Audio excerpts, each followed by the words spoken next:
Hallo und herzlich willkommen bei Ehrlich informiert. Mein Name ist Pascal Nohl und heute beleuchten wir ein erschreckendes Szenario: einen Atomkrieg und seine Folgen.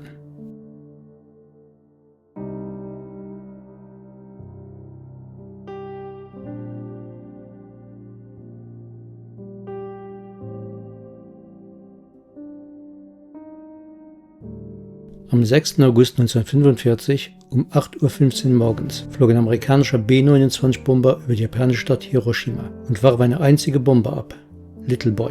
Zu dieser Zeit herrschte geschäftiges Treiben der Stadt. Genau das war beabsichtigt, um möglichst viele Opfer unter der Zivilbevölkerung zu verursachen. Die Bombe explodierte in 600 Metern Höhe mit einer Sprengkraft von 25 Kilotonnen TNT. Innerhalb von Sekunden starben 70.000 Menschen. Weitere 70.000 Menschen erlagen in den nächsten 5 Monaten ihren Verletzungen, Verbrennungen und der Strahlenkrankheit. Das Zeitalter des nuklearen Krieges hatte begonnen. Noch nie zuvor hatte eine einzelne Waffe so viel Zerstörung angerichtet. Noch nie war eine Waffe so grausam und tödlich für Zivilisten. Doch der Schrecken hielt an diesem Tag nicht inne. Nur 3 Tage später fiel die nächste Bombe, Fat Man, auf Nagasaki. Warum erzähle ich dir das? Weil die Gefahr eines Nuklearkrieges seit damals nicht verschwunden ist. Ganz im Gegenteil. Sie ist heute aktueller denn je. Ich möchte dir zeigen, was ein solcher Krieg wirklich bedeuten würde. Für Menschen, Städte und die gesamte Welt.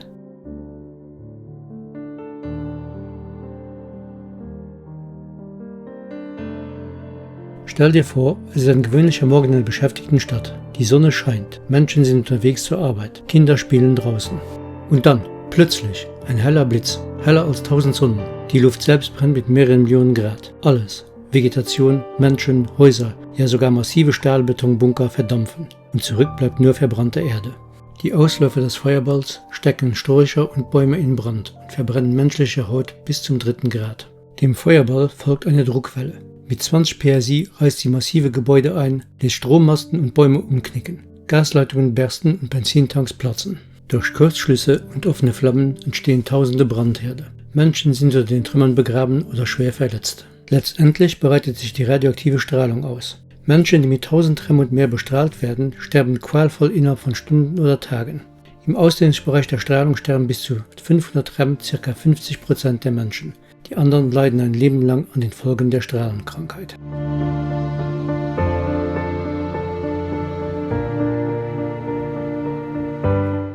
Zuerst spürst du nichts, außer der Hitze der Explosion. Doch Minuten später beginnt es. Übelkeit, Schwindel, brennendes Gefühl unter der Haut. Innerhalb von Stunden stellen sich heftige erste Symptome wie Übelkeit und heftiges Erbrechen ein. Dein Magen rebelliert, obwohl du nichts Schädliches gegessen hast. Deine Haut zeigt die ersten Zeichen des unsichtbaren Feindes. Sie wird rot, warm, schmerzhaft. Kleine Blasen beginnen sich zu bilden, während die Zellen tief in deinem Körper zerfallen. Deine Zellen sterben ab, besonders die sich schnell teilen. Knochenmark, Verdauungstrakt und in deiner Haut. Deine Abwehrmechanismen sind lahmgelegt. Wunden heilen nicht mehr, Infektionen breiten sich aus.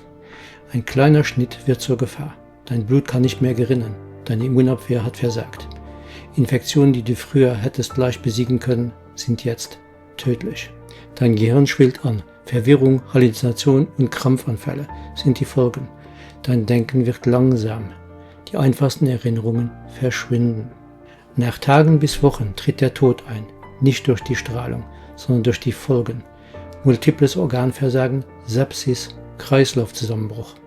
Dein Körper hat den Kampf verloren.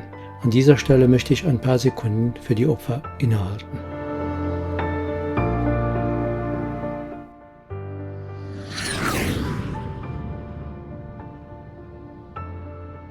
Heute unterscheiden wir zwischen 3 Arten von Nuklearwaffen. Erstens taktische Atomwaffen. Diese haben eine Sprengkraft von bis zu 150 Kilotonnen. Das ist 10-mal stärker als die Bombe, die Hiroshima zerstört hat. Zweitens Interkontinentalraketen. Diese Raketen können mit einer Sprengkraft von bis zu 475 Kilotonnen Ziele in der ganzen Welt erreichen. Drittens thermonukleare Bomben. Die stärkste Bombe, die jemals getestet wurde, war die sowjetische Zar-Bombe. Mit einer Sprengkraft von 50 Megatonnen TNT wäre sie 3300 Mal stärker als die Hiroshima-Bombe. Ich möchte, dass du dir kurz vorstellst, was das bedeutet.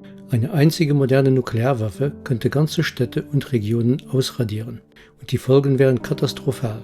Nicht nur lokal, sondern global.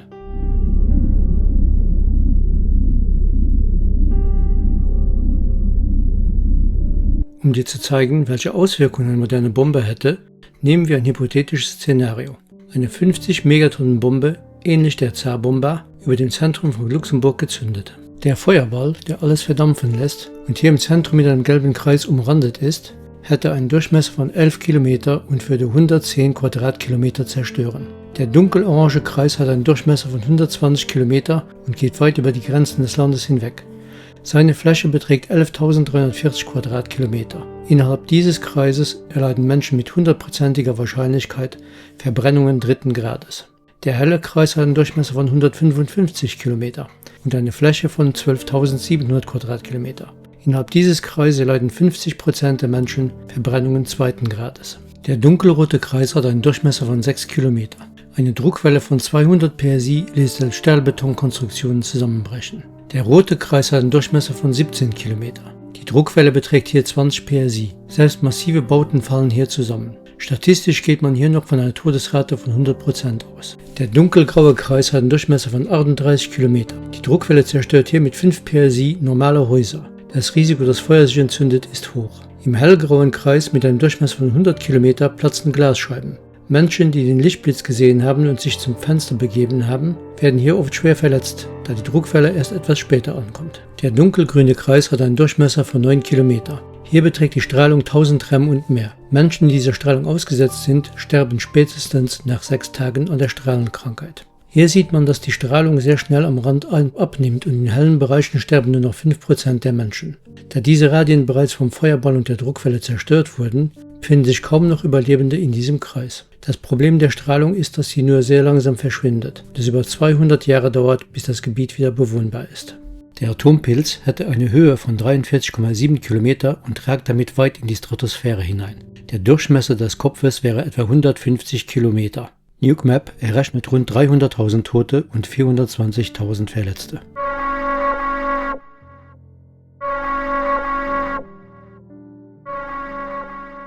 In einem globalen nuklearen Konflikt zwischen den Weltmächten würden Hunderte, wenn nicht sogar Tausende Nuklearwaffen einschlagen.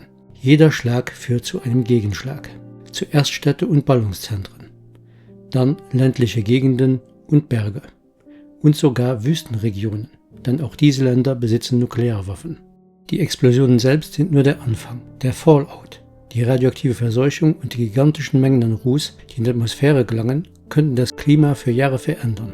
Wissenschaftler nennen das den nuklearen Winter. Die globalen Temperaturen würden um 10 bis 20 Grad Celsius sinken. Ernten würden wegen der Kälte und der mangelnden Sonneneinstrahlung ausfallen. Die verbleibenden Herden finden keine Nahrung mehr und verenden. Überall herrscht Hungersnot und sie fordert ihre Opfer unter den Überlebenden. Ein globaler Nuklearkrieg wäre das Ende der Zivilisation, wie wir sie kennen. Millionen, vielleicht Milliarden Menschen würden sterben und die Überlebenden stünden vor unvorstellbaren Herausforderungen. Nach etwa 5 Jahren könnten die Lichtverhältnisse und Temperaturen in bestimmten Regionen ausreichen, um Pflanzenwachstum wieder eingeschränkt zu ermöglichen. Es könnte 10 bis 15 Jahre dauern, bis die Atmosphäre wieder weitgehend frei von Ruß und Aerosolen ist, sodass der normale globale Pflanzenzyklus wiederhergestellt ist. Wenn dich dieses Video nachdenklich gemacht hat, lass mir ein Like da, abonniere den Kanal und schreib mir in die Kommentare, was du darüber denkst. Gemeinsam können wir das Bewusstsein schärfen.